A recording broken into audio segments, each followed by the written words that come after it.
नमस्कार, आप देख रहे हैं बीक्यू प्राइम हिंदी और मेरे साथ आज हैं mister Dilip Sehgal, Nexus Select Trust REIT के, जिनका रीट मई 9 को शुरू हो रहा है और मई 11 को ख़त्म होगा और प्राइस बैंड है 95 से 100 रुपीज़ के बीच में। मिस्टर सहगल, धन्यवाद बीक्यू प्राइम हिंदी में आज ज्वाइन करने के लिए। आप लगभग 3200 करोड़ रुपए रेस कर रहे हैं। आप बता सकते हैं कि ये जो रेस कर रहे हैं उसमें से प्राइमरी कितना है और ओएफएस कितना है? नमस्कार और धन्यवाद। पहले तो मैं आपको बता दूं, ये जो 3200 करोड़ है इसमें से 1400 करोड़ की प्राइमरी है और 1800 करोड़ सेकेंडरी है ऑफर फॉर सेल। अच्छा, ये बताइए कि ये जो रीट है ये देश का पहला रिटेल रीट है। बाकी इससे पहले जो आए थे सारे ऑफिस रीट आए थे। ये रीट ऑफिस रीट से कैसे अलग है? बहुत अच्छा सवाल है ये। 3-4 तरीकों से ये फर्क है। सबसे पहले तो ये है कि अगर आप देखेंगे तो ऑफिस में क्या होता है कि आपने आज लीज कर दिया तो वो लीज जो भी टेन्योर है, और टेन्योर लंबे होते हैं, 10 साल का भी होता है, 15 साल का भी होता है, तो उसमें कोई रेंटल अपसाइड नहीं है। जो भी कॉन्ट्रैक्टेड है वही मिलेगा आपको, और 15% होता है 3 साल के बाद, वो आपको मिलेगा। रिटेल में क्या है कि हमारे 2 किस्म के रेंटल स्ट्रीम होते हैं, रेवेन्यू स्ट्रीम होते हैं। सबसे पहला तो वही है जो मिनिमम गारंटी है, वो 95% लीजेस में 15% ग्रोथ मिलता है हर 3 साल में, विच इज करीब 5% हर साल में। उसके अलावा जो ऑफिस से बहुत अलग है, हमको एक रेवेन्यू शेयर मिलता है। सो मान लीजिए कि कोई ब्रांड है जिसने बहुत अच्छी सेल की है, तो वो हमको वो देगा या मिनिमम गारंटी या रेवेन्यू शेयर, जो भी ज्यादा होगा। तो हमारा करीब 13% रेवेन्यू जो है वो रेवेन्यू शेयर से आता है, जो ऑफिस में नहीं होता है। दूसरी चीज जो बहुत फर्क है वो ये है कि हमारे यहाँ मान लीजिए 9.8 मिलियन स्क्वायर फीट का पोर्टफोलियो है, उसमें करीब 3000 दुकानें हैं। तो एवरेज साइज जो है दुकान का और या टेनेंट का वो छोटा है, जबकि आप अगर ऑफिस में देखेंगे तो बहुत बड़ी बड़ी साइजेस होते हैं। इंटरनेशनल कंपनीज आती हैं और आधा मिलियन 1 मिलियन स्क्वायर फीट होता है। तो अगर कुछ भी डाउनसाइड हो उस बिजनेस में, तो ऑक्यूपेंसी ड्रॉप कर सकती है बहुत सब्सटैंशियली। यहाँ पे अगर एक रिटेलर चला भी गया तो इम्पैक्ट जो है बहुत कम होगा। लार्जेस्ट रिटेलर जो है हमारा वो 3% से भी कम है। सो हमारा डाइवर्सिफाइड पोर्टफोलियो है। ये this is the second thing. तीसरा, हमारी रीट में एक अलग चीज ये भी है कि हमारे पास कोई रीजनल रिस्क नहीं है। हम पूरे पैन इंडिया पोर्टफोलियो में है, तो हमारा कोई रीजनल रिस्क नहीं है। मान लीजिए किसी स्पेसिफिक एरिया में कोई प्रॉब्लम हो या कुछ हो, तो जो सतना है ये अक्रॉस है, नॉर्थ, वेस्ट और साउथ में। ईस्ट में थोड़ी प्रेजेंस कम है, बट वो भी बढ़ रही है ग्रेजुअली। सो अगर देखा जाए तो ये 3 मेजर चीजें हैं जो फर्क है। और जो लास्ट है एंड परहैप्स मोस्ट इम्पोर्टेंट, इस रीट में कस्टमर को यील्ड जो है करीब 8.5% मिलेगी प्री टैक्स, और पोस्ट टैक्स करीब 7.1% मिलेगी on an individual, for an individual share holder, जो कि आज की तारीख में करीब 50 बेसिस पॉइंट से 75 बेसिस पॉइंट ज्यादा है compare to an office REIT. So ये 3-4 चीजें फर्क है। एंड ऑफ कोर्स जो सबसे बड़ी चीज वो है कि ये हिंदुस्तान की पहली रिटेल रीट है। तो जो इन्वेस्टर है वो किस चीज में इन्वेस्ट कर रहा है? जब वो ऑफिस रीट में इन्वेस्ट करता है तो वो इन्वेस्ट कर रहा है, एक स्टोरी जो है कि भाई टेक्नोलॉजी जो है और टेक्नोलॉजी कंपनीज जो हैं वो इंडिया आके बैक ऑफिस सेटअप करती हैं, and that's a different story. हमारी स्टोरी थोड़ी सी अलग है इन द सेंस कि हम जो हमारे इन्वेस्टर हैं वो किस चीज में इन्वेस्ट कर रहे हैं, वो इंडिया की कंजम्पशन स्टोरी में इन्वेस्ट करेंगे। हमारे पास 1000 ब्रांड्स हैं, इन 17 मॉल में 3000 स्टोर हैं, और करीब 130 मिलियन 13 करोड़ फुटफॉल है, जो यूके की पॉपुलेशन का 2 गुना है, जो हर साल हमारे मॉल्स में आते जाते रहते हैं। तो हमारा जो स्टोरी है वो फर्क है। आई थिंक ये इंडिया कंजम्पशन स्टोरी है, एंड जब तक इंडिया की ग्रोथ, कंजम्पशन ग्रोथ जो है पिछले 8-9 सालों से 10% हर साल बढ़ती है, मेरे हिसाब से ये स्टोरी जो है, इट इज अबाउट इंडिया की ग्रोथ, इट इज अबाउट कंज्यूमर, और ये ब्रांड्स की स्टोरी है। It is not just a real estate story. Sehgal ji, ये हम काफ़ी सुनते हैं कि डिस्क्रिशनरी स्पेंड्स में काफ़ी स्लगिशनेस आया है। मीन्स हम देखेंगे कि एफएमसीजी कंपनी से तब बात करते हैं तो वो कहते हैं कि अर्बन में वॉल्यूम ग्रोथ कम है, डिस्क्रिशनरी स्पेंड थोड़े से स्लो हो गए हैं।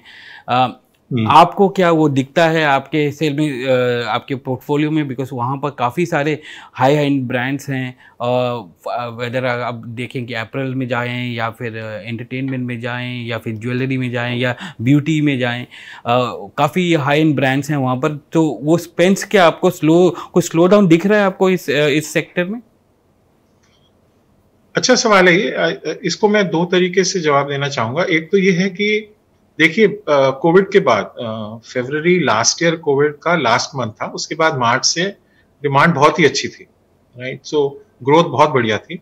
बट ये हमको याद रखना चाहिए कि वो जो ग्रोथ थी उसमें कुछ तो पेंटअप डिमांड भी थी कि लोग घर बैठे हुए थे। हिंदुस्तान में कंजम्पशन जो है हमारी कैटेगरीज के लिए करीब 10% 11% हर साल ग्रो करती है। पिछले साल हमारी अपनी growth till December was about 28%, 28% थी। तो वो 28% तो सस्टेनेबल नहीं है as you go forward. But मेरे हिसाब से जो हमारा कंज्यूमर है वो इतना प्राइस सेंसिटिव नहीं है, और वही कारण है कि आज की तारीख में भी ग्रोथ जो है वो बाय एंड लार्ज इंटैक्ट है, और आगे जब हम देखते हैं तो हमें लगता है कि ग्रोथ चलेगी। कौन सा कंज्यूमर है जो बहुत सेंसिटिव है प्राइस में? सो अगर हम अपना कंज्यूमर पिरामिड देखें, जो बॉटम 30% या 40% लोग हैं जो एफएमसीजी खरीदते हैं या ग्रोसरी खरीदते हैं, उनको इम्पैक्ट हो सकता है अगर जीडीपी ग्रोथ कम हो जाए या इन्फ्लेशन बढ़ जाए, स्पेशली फूड इन्फ्लेशन, तो उन पे इम्पैक्ट होता है। आप अगर एफएमसीजी की बात करें तो मोस्ट कैटेगरीज 90% प्लस पेनिट्रेशन है, तो उनको इम्पैक्ट जल्दी होगा बिकॉज वो डाउन द पाइप स्टेटा जा रही हैं। आज की तारीख में हमारा जो मॉडर्न ट्रेड है उसका हेडरूम फॉर ग्रोथ बहुत ज्यादा है। आपको अगर मैं दो नंबर दूं, लास्ट ईयर भी मॉडर्न ट्रेड जो है जिसमें हम भी हिस्सेदार हैं, वो करीब मान लीजिए बहुत होगा तो 9% था टोटल कंजम्पशन का, और ई कॉमर्स करीब 7% था। सो 80-85% आज की तारीख में भी ट्रेडिशनल ट्रेड है, राइट। और वो हमारे लिए हेडरूम है for growth. So that is the reason कि हमारा जो कस्टमर है वो इतना इम्पैक्ट नहीं होता है, बिकॉज हम मिडिल इनकम कंज्यूमर को केटर करते हैं। और ऐसा नहीं है कि सिर्फ प्रीमियम प्रोडक्ट्स हैं, प्रीमियम प्रोडक्ट्स दिखते बहुत सारे हैं, बट वो मार्केट अभी भी हिंदुस्तान में छोटी है। I think it is still mass market.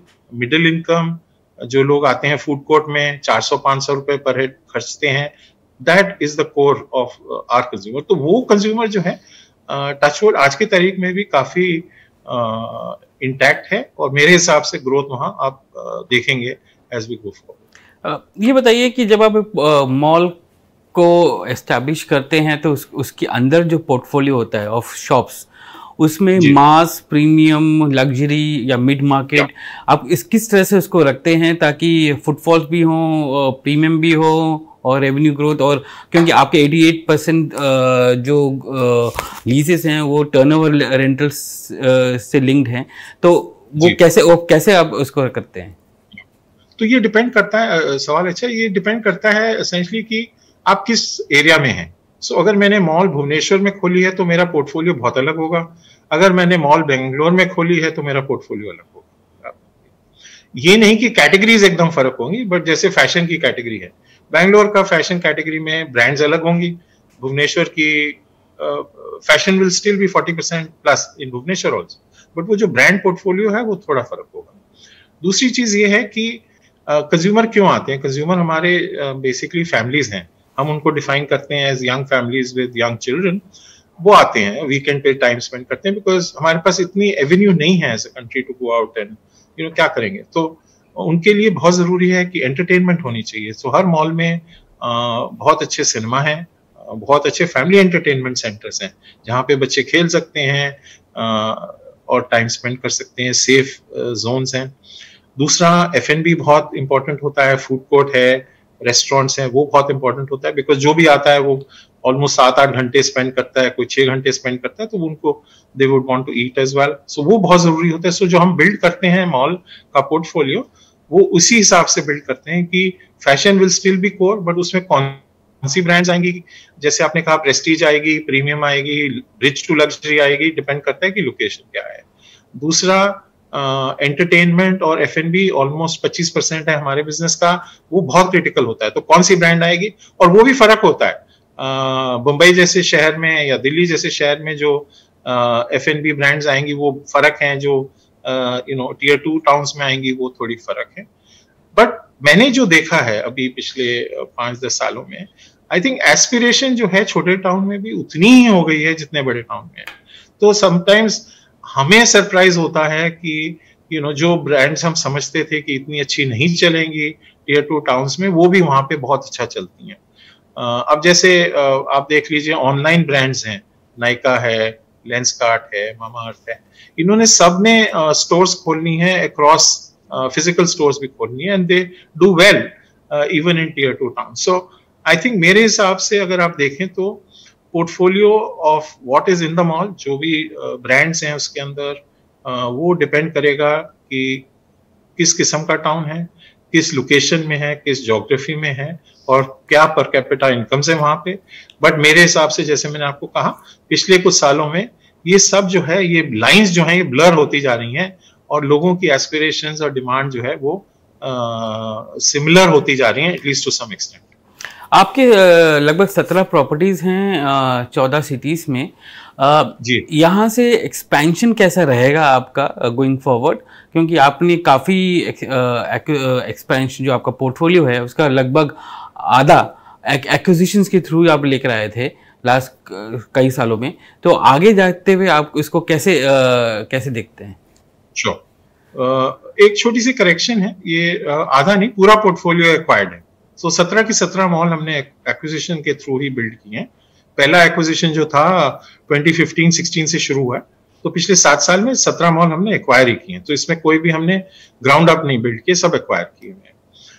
आपका दूसरा सवाल था कि एक्वायर अभी आगे जाके क्या करेंगे। तो हिंदुस्तान में इंडिया में करीब 100 ए ग्रेड मॉल है। ए ग्रेड मॉल वो होती है जो स्टेटस होल्ड नहीं है, जिसमें दुकानें बिकी भी नहीं है, एक ही मालिक के पास है, रीजनेबली वेल मैनेज्ड है। ऐसी 100 मॉल्स हैं। उसमें से जो 4-5 बड़े ऑपरेटर हैं, हम हैं और 3-4 और लोग हैं, वो उनके पास करीब 45 मॉल्स हैं। बाकी 55 मॉल अभी भी अवेलेबल हैं फॉर एक्विजिशन। और ये 55 मॉल के जो मालिक हैं उनके पास 1 या 2 मॉल हैं, और वो टिपिकली उनके लिए ये कोर बिजनेस नहीं होता है। उनके लिए रेजिडेंशियल होगा या कमर्शियल होगा, तो उनके लिए बहुत ल्यूक्रेटिव है कि वो अगर चाहें तो रीट में रोल इन कर सकते हैं। जैसे आपको एग्जांपल दूं, सिलेक्ट सिटी वॉक का इंडिया की सबसे बेस्ट परफॉर्मिंग मॉल है।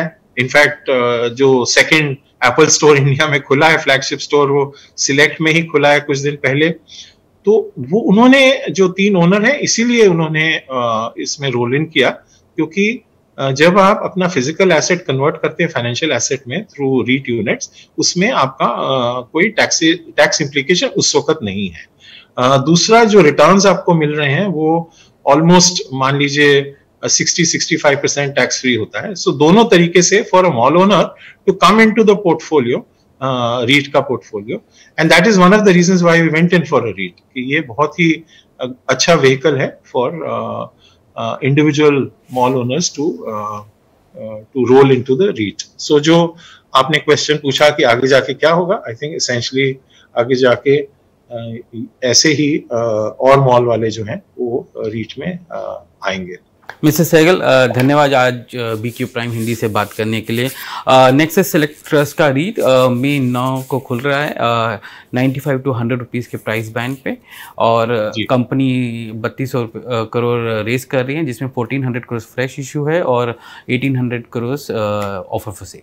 धन्यवाद आज BQ प्राइम हिंदी से बात करने के लिए। बहुत बहुत मेहरबानी। Thank you.